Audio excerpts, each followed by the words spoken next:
First Peter chapter 5 verse 6 to 7 na humble yourself then under God's mighty hands so that He will lift you up in His good time. Leave your worries with Him and because He cares for you.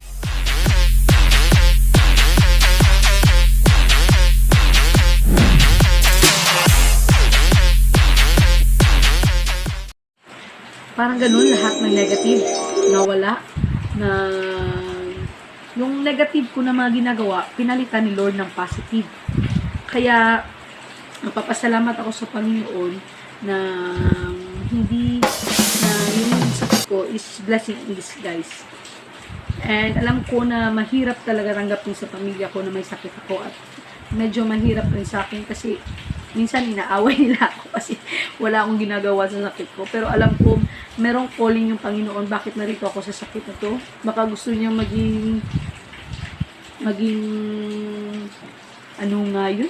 Maka-share ko sa mga tao tungkol sa sakit na to kasi marami yung mga nahihirapan sa sakit na to. Hindi nila alam kung anong pinapagdaanan ng mga dialysis patient. And I know someday parang yung vision ko, yung mission ko na gusto ni Lord na bigyan ako ng mission. Gusto ko makapagtayo ako ng dialysis center kung saan, or found lang, na kung saan mabibigyan ako ng suporta yung mga dialysis patient. Kasi ang hirap maging dialysis patient kapag wala kang, if you're not financially stable. So, okay, yun yung tanong. And isa pa, gusto kong malaman nyo na hindi ka lalagay ng Panginoon sa isang sitwasyon kung hindi nyo kaya. Ako, alam ko, nilagay ako dito ni Lord kasi alam niya matapang akong klaseng tao. At nagpapasalamat ako na hindi yung pamilya ko yung binigyan niya ng may sakit na to. Kasi alam niya, tatawa lang ako kahit may sakit ako. Hindi ko minamind yung mga negative thoughts na yan. Wala yan. Kaya, yung mga tao sa center siguro natatawa na lang every time na makita ako kasi hindi naman ako masyadong negatibong tao, puro positive kahit may mga negative na nangyari sa paligid ko, positive pa naman yung tinitin ko kasi alam, kaya siguro tingnan nyo, dinadialysis ako pero yung katawan ko sobrang mataba, overweight. God will not put us to any situation na hindi natin kaya. Kasi alam niyang kaya mo yan, kaya ko, kaya nyo, kaya nating lahat. Kaya sa may mga problema dyan, sa may mga depressed, sa may mga suicidal thoughts, sinasabi ko sa inyo, hindi lang ikaw may problema sa mundo. Lahat tayo may problema. Ako, ikaw, sambayan ng Pilipino dahil sa COVID, nagkakaproblema. Pero huwag ka mawala ng pag-asa kasi yung Panginoon nandyan lang. Naghihintay lang yan na tawagin mo siya at magsisend yan ng isang tao o isang sitwasyon kung saan ma-realize mo na ang Panginoon ay nandyan para sa'yo. Okay? Okay. Next. Background of conditions. How did you start getting dialysis? Nag-start ako na nag-dialysis nung tumaas yung creatinine level ko. Sabi ko nga kanina yung normal na creatinine level is 1.2 something or 1. And then, may creatinine level up to 17. 17. Abnormal na kaya yun. Yung 3 nga, yung minsan tinadialysis na. Ano pa kayo yung akin 3? Up 17.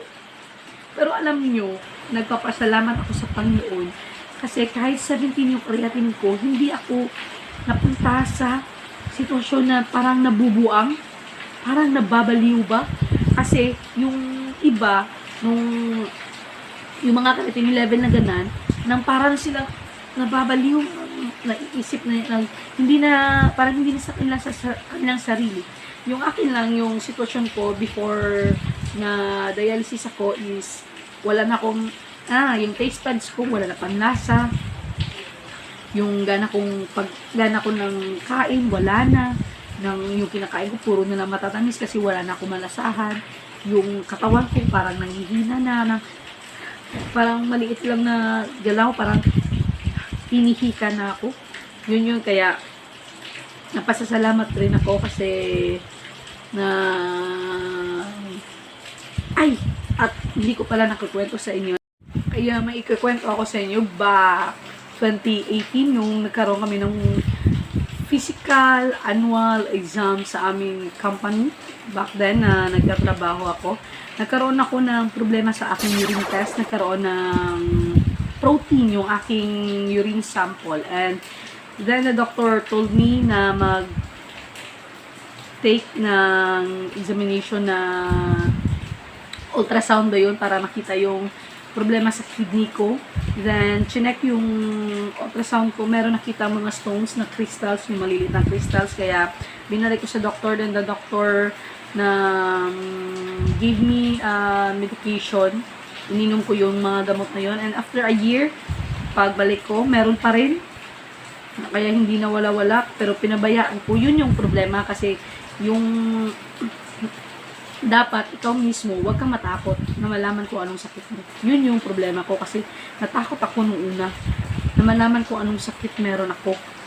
Na sinabihan ako ng pinsan ko na mapacheck ng creatinine level pero hindi ako nakinig sa kanya. Siguro kung nakinig ako sa kanya, wala ko ngayon dito kasi alam ko yung creatinine ko is mataas na and siguro ano pa yan ng doktor ba maagapan. Then, dapat sa maliit na bagay, sa maliit na sintomas, huwag mong baliwalain.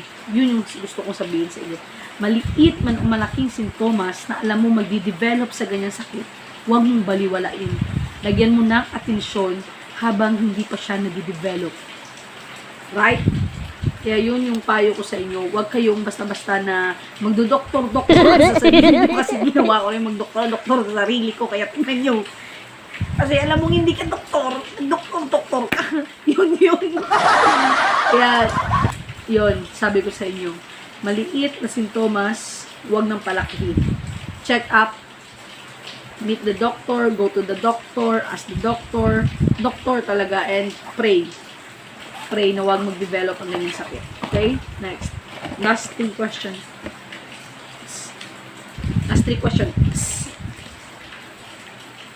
What do you feel that your life was saved by dialysis? What do you feel? I feel blessed. Na nga sa inyo, kung walang dialysis, patay na kami ngayon. Okay? Next is second to the last. Tapos na. What keeps you going? Actually, yung what keeps you going is marami. Marami akong dahilan para mabuhay. Marami akong dahilan para lumaban sa sakit ko. Pamilya ko. Pamilya ko in a sense na parang may gusto pa akong gawin na hindi ko pa na-fulfill para sa kanila. Yung pamilya ko, sila talaga yung masasandalan mo sa oras na narito ka, nagkaroon ka ng sakit, alam mo na sila yung matatakbuhan mo, hindi ka nila iiwan. Kaya sabi ko, yung pamilya ko talaga, isa sa mga rason kung bakit ako lumalaban sa sakit na to. Then, mga kaibigan ko na sumusuporta rin sa akin, malayo man sila o malapit. At doon mo, sabi nga nila, talagang naniniwala ko doon. Doon mo malalaman kung sino talaga mga kaibigan mo sa oras na ikay lugmok. Sa oras na walang-wala ka. Sila yung tutulong sa iyo, sila yung mag-o-offer, hindi mo kailangan humingi. Sila yung kusang bibigay. Kaya sa lahat ng mga tumulong sa akin ng mga kaibigan ko, alam nyo kung sino kayo. Maraming salamat at balang araw magkakaroon rin ako ng makapagbalik rin ako kung ano yung dapat na para sa inyo kasi alam nyo, ang babait nyo sa akin at hindi nyo ako tinitake for granted. At siguro, lumalaban rin ako what keeps me going. Siguro dahil rin sa mga kasamahan ko sa center. Kasi gusto ko lang pakita sa kanila na okay ako, normal ako. Nakakapagawa ko ng mga bagay na kayang gawin ng iba. Gusto kong ma-inspire sila in a sense na hindi natin kailangan mag-give up sa lahat ng bagay. Hindi natin kailangan na ipakita na tayo'y mahihinang tao. Dapat, kasi actually, hindi ko alam kung paano ko gagawin, pero alam kong darating sa time na yun, na gusto kong mga kasamahan ko sa center is masuportahan ko. Hindi ko alam kung paano ko gagawin yun, pero gusto ko talagang suportahan sila financially. Sa ngayon, wala akong matutulong kasi parehas lang kami. Kaya ginagawa ko yung vlogs na to kasi alam ko na without being talaga, alam niyo na makikita ka talaga sa vlog. Kaya ginagawa ko to kasi gusto ko masuportahan ko sila kahit sa pagbibigay lang ng dialyzer, paggawa ng kanilang fistula, kasi yung fistula ang mahal gawin. Parang 15,000 yung operation sa fistula. Yung mga injections nila, gusto ko silang bigyan. Siguro na dito ako nilagay ni Lord sa sakit na to kasi gusto niyang ipahiwatig ko sa mga tao kung gaano kahirap at anong kailangan ng mga dialysis patients. Kaya talagang grabe, talaga yung motivation ko, yung passion ko ba na makatulong sa kanila kahit alam ko hindi ko pa kaya. Darating at darating ang panahon na makakaya ko silang tulungan. Promise, kung meron ako, tutulong ako. Hindi ako magdadalawang isip. Kaya sa may mga magagandang loob dyan na gustong tumulong sa amin, sa mga kasamahan ko, pwede. At kahit sa pag-subscribe nyo na sa vlog namin, pag-share ng mga videos namin, and pag-like, maraming salamat na talaga yun sa tulong nyo sa amin. Tulong na yun para sa amin. Kaya huwag kayo sanang magsawang manood ng mga vlogs ko. And makakasama ko rin yung mga iba kong kasamahan. Kaya thank you for that. And the last question is, nahulog na yung question. Encouragement to others through similar situation. Ito yung gusto ko talagang question. Encouragement to others. Encouragement sa mga kagaya kong dialysis patient. Kaya gusto kong panoorin yung video ko na to kasi alam ko may mga bagay na pinagdadaanan nyo ngayon, mahirap man, maliit man malaki, mahirap talaga yun, lalong-lalo na yung COVID ngayon, ang hirap para sa atin, na bilang isang dialysis patient, yung COVID kasi kung mako-COVID ka, maa-isolate ka, yung babayaran mo mas mahal compare sa normal na session natin sa dialysis. Kaya, ini-encourage ko siguro yung mga kasamahan ko na bilang isang pasyente rin, gusto kong ipaalam sa inyo na kaya nating maging normal. Kaya nating mag-isip ng tama, magdesisyon ng tama. At isa pa, kaya nyo rin tumulong sa pamilya nyo kahit ganyan kayo. Kaya nyo maging masaya, kaya nyo maging makabuluhan sa mundo. Kayo lang yung may alam kung paano gawin yun. Tama? At siguro, huwag kayong masyadong mag-iisip-isip. Sabi ko nga kanina, mag-iisip-isip ng mga bagay na negatibo, positibo lang parati. Kahit alam nyo na negatibo yung mga nangyayari, mag-think kayo ng isang bagay na, bakit nangyari to? Bakit negative? Alam ko may positibo tong pananaw, bakit nangyari yun? Ganun yung think nyo. And never worry too much. Huwag kayong masyadong mag-worry ng grabe. Kasi, sabi ko nga sa inyo, God will not allow us to. Kaya meron akong iiwan na verse sa inyo sa lahat ng mga pasyente na sana maging life verse nyo na rin. Na sinasabi dito na sa 1 Peter chapter 5 verse 6 to 7 na humble yourself then under God's mighty hands so that He will lift you up in His good time. Leave your worries with Him and because He cares for you. Kaya yun nga sabi ko sa mga hindi magagandang na nilalaman yung loob, lift up nyo lang kay Lord lahat-lahat kasi alam kong nakikinig siya sa inyo at alam kong meron siyang mga bagay na gusto niya i-lift up nyo sa Kanya, masurrender kayo. Yes, surrender all your worries to Him para maging masaya kayo. Kahit normal mo kayo, hindi normal, may sakit mo kayo o walang sakit. Lahat ng mga nararamdaman nyo sa Kanya, nyo lang i-lift up kasi siya lang yung best healer natin, wala nang iba. And God is the one who loves us really. Siya lang talaga yung nagmamahal sa atin ng tunay at wala nang iba. Kaya God is the answer for everything. Yun yung encouragements ko sa inyo. Kasi ako, siya lang yung iniisip ko na siya yung magbibigay sa akin ng kaligayahan at wala ng iba. Kaya thank you sa lahat-lahat ng mga sisters ko kay Lord, sa mga brothers and sisters, sa lahat-lahat. At sana huwag kayong mapunta sa maling daan, kundi sa Kanya lang. And that is the end of my vlog.